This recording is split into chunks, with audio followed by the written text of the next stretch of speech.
The headlines: ad hoc committee set up to probe former Governor ElRufai for abuse of office and money laundering.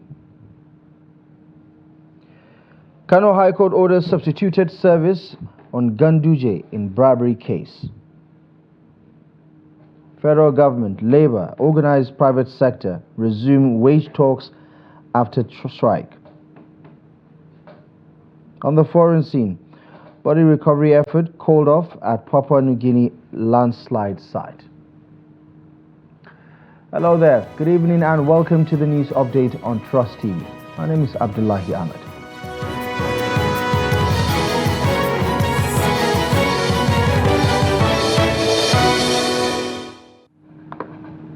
We begin in Kaduna State, where the ad hoc committee has been set up by the Kaduna State House of Assembly to investigate all finances, loans and contracts awarded under former Governor Nasser ElRufai, and has submitted its report to the House. Now, presenting the report during a plenary on Wednesday, the chairman of the ad hoc committee, Henry Zakaria, says most of the loans obtained under Governor ElRufai were not used for the purpose for which they were intended for, while in some cases, according to the committee, due process was not followed to secure the loans. Receiving the report, the Speaker of the Kaduna State House of Assembly says a total of 423 billion naira was siphoned by the ElRufai administration, while leaving the state with huge liabilities. Coordination of the activities of government ministries and agencies, albeit without any constitutional role, abused the trust bestowed on him and used the opportunity to introduce dubious companies to which he secured the award of several contracts at outrageous amount, and which contracts were abandoned after payments of substantial contractual sums, diversion of funds meant for the execution of projects, thereby defrauding the state government, the Kaduna state government, be referred to the relevant law enforcement agencies for thorough investigation and necessary action. To Kano State, where State High Court has granted a motion seeking service by substituted means on the APC National Chairman and former Governor of the state, Abdullahi Ganduje, through substituted means.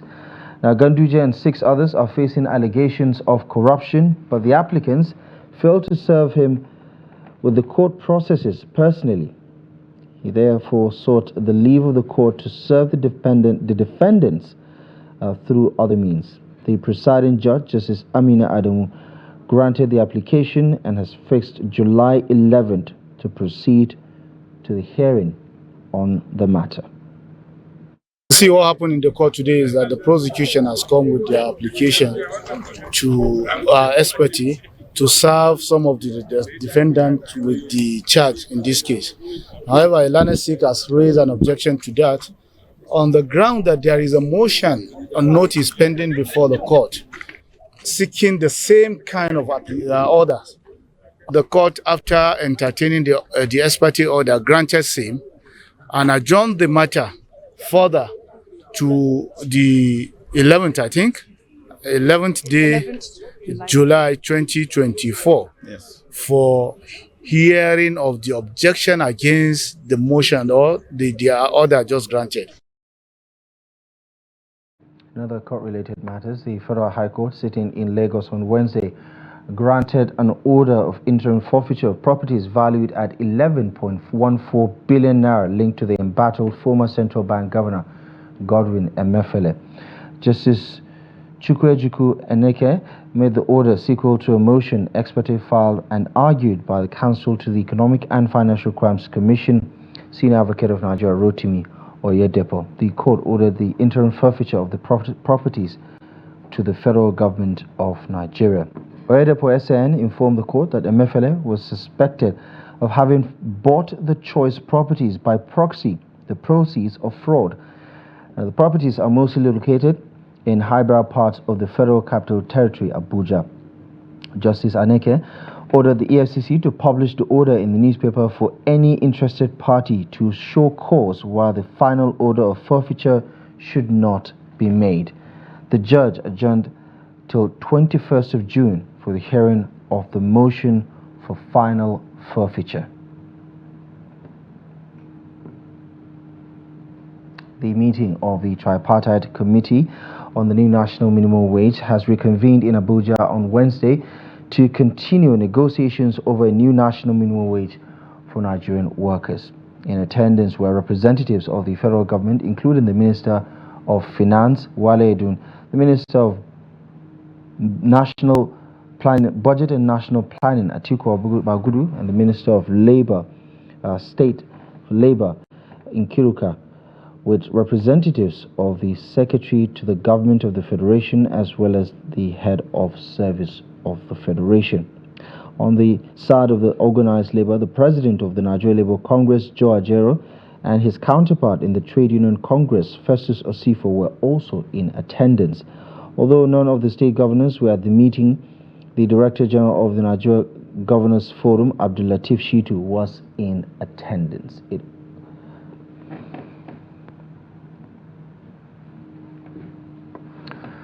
To just the Plateau State capital now, where residents of the state capital are expressing divergent views over the recent suspension of the industrial action by the organized labor in the country. The NLC and the TUC on Tuesday said it suspended the strike for 5 days to continue discussions with the Tripartite Committee, vowing to continue with the strike if their demands are not met. Ado Musa has more. Before the suspension of the strike, various activities were grounded in parts of the country. The strike has, however, taken a toll on economic and business activities, leaving people counting their losses. While some residents support the suspension of the strike, others say the NLC should continue with the strike until government meets their demand. In as much as we are fighting for the common good, I feel there are some things that need to be put in check.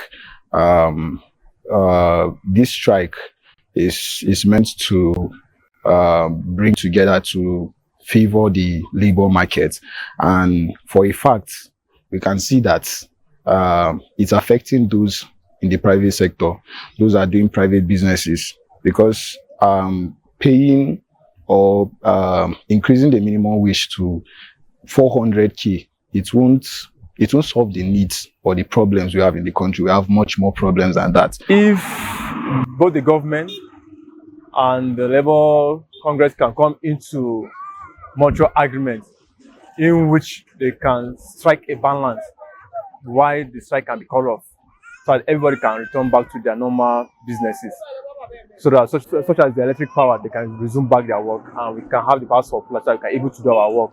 So that's my own opinion. Let the government come to an agreement.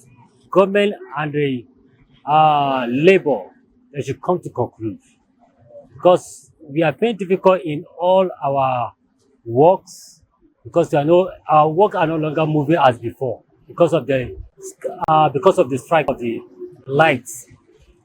And if the government can able to come to conclude, all our issue on this nature or on this matter lie on the increasement of the petrol and the scarcity. For Muhammad Haruna, the labor unions shouldn't have called it off, despite being directly affected by the actions. Actually, I'm a Nigerian, and I'm really in support of this very strike, and I wish this strike will extend to like 1 week as a warning strike, because actually we need to have a pressure group, a group that will be pressurizing the government to be doing what is needed, what is needful to at least its labor force.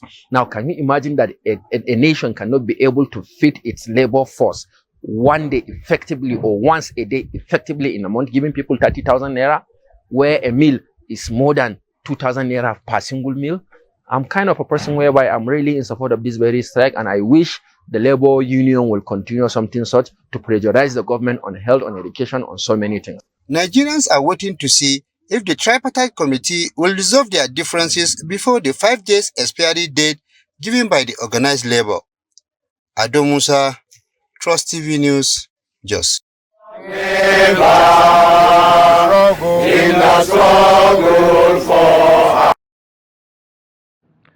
Now the news is Adamawa State gears up for the local council elections on July 13th.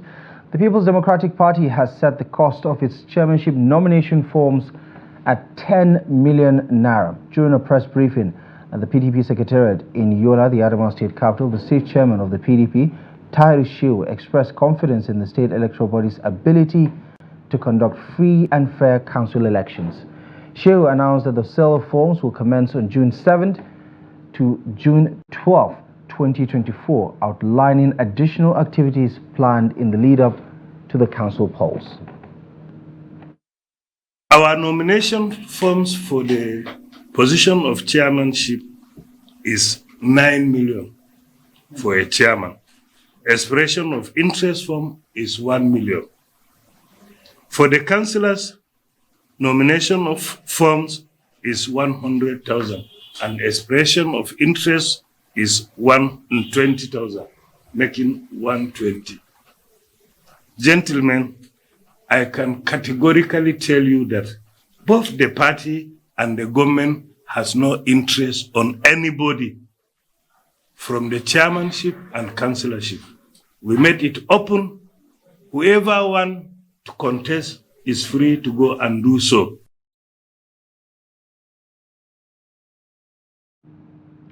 Right, the Minister of Works, David Umahi, has raised an alarm over the activities of vandals on the second Niger Bridge. In a statement by Special Advisor on Media, Uchenna Oji, Umahi described the activities of the vandals as cruel for destroying the expansion joints used to absorb the thermal expansion of the second Niger Bridge. He expressed sadness that vandals are taking advantage of, or rather are seeking to destroy such a critical and strategic treasure that has immense economic benefit to the contiguous states as well as the entire nation. According to him, this is happening despite the presence of a private security outfit deployed by the Federal Ministry of Works to man the area.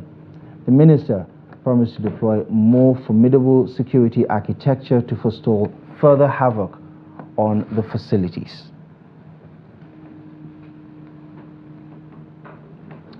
This is a news update on Trust TV. Still to come, we'll tell you about the plight of hairdressers as they continue to face mounting challenges, including low patronage.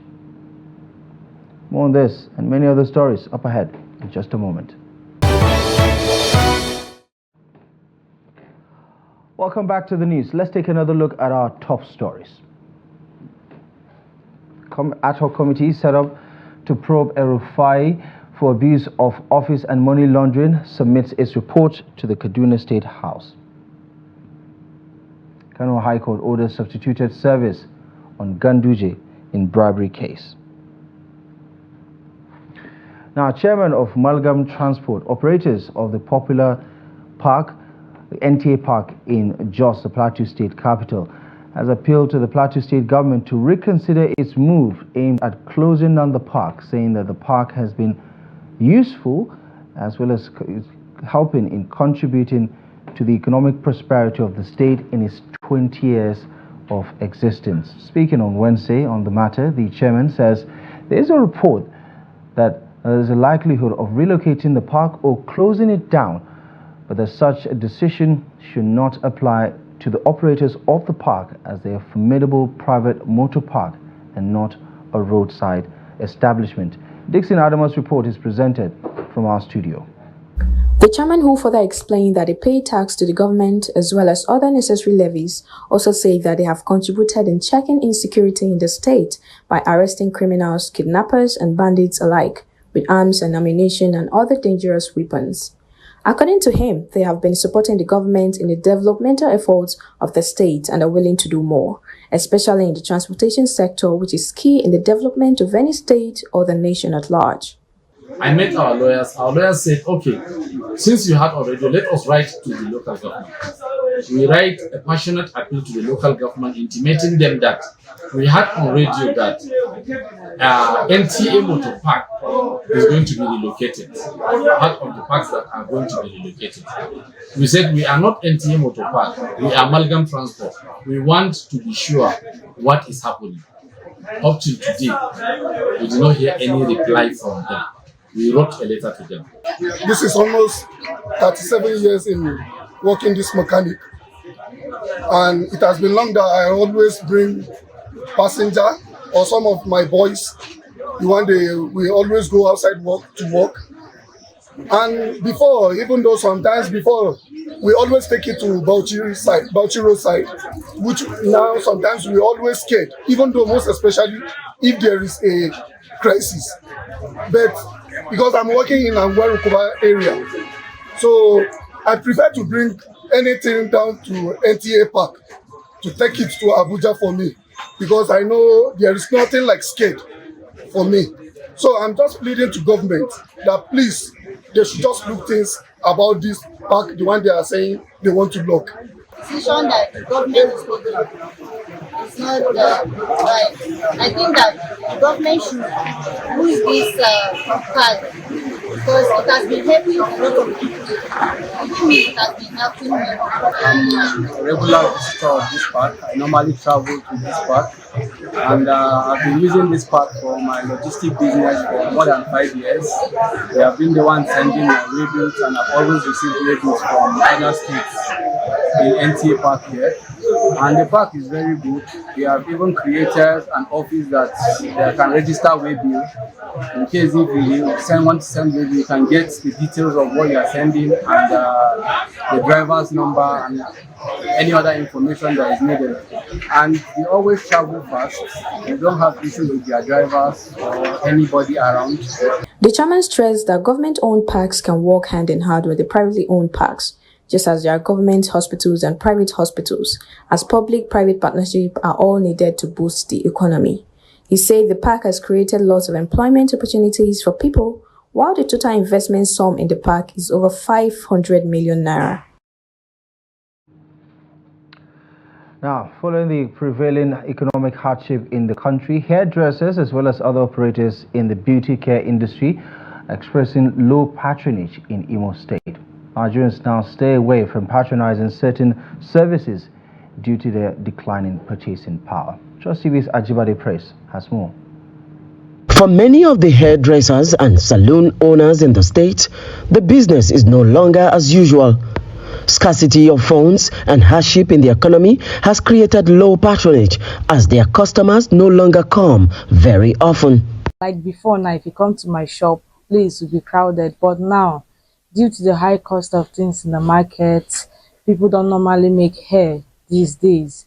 They only come to weave, wash their hair because they are just struggling to eat. You know, everything are just expensive in the market. So it's really affecting our business right now. Things are not going well. When I start my business, when I used to buy attachments of them, I start with 1,500 wholesale price.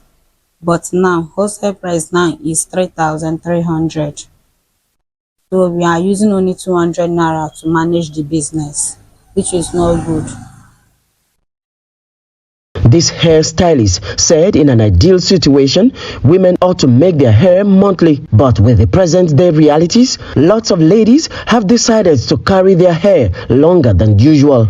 Others said the current situation of the country favor only those in government. People that are not really well to do, they don't really come. So we hardly have customers unlike before. Now people just come to do weaving, weave their hair and wear their wig. So the thing is really affecting us. And we pray and hope the government do something about it. And reduce the cost and make it to be good. Let people see what they eat. We can have money to buy, attach and buy kinky to play their hair, because some people don't like to come to some people wish to go and barb their head because all these things. The business owners are calling on Bola Tinubu-led administration to, as a matter of necessity, implement policies that will help small businesses. Ajibade Praise, Trust TV News, Owerri. Talking business now, the Nigeria Deposit Insurance Corporation says the payment of depositors in the recently liquidated Heritage Bank will commence before the end of the week.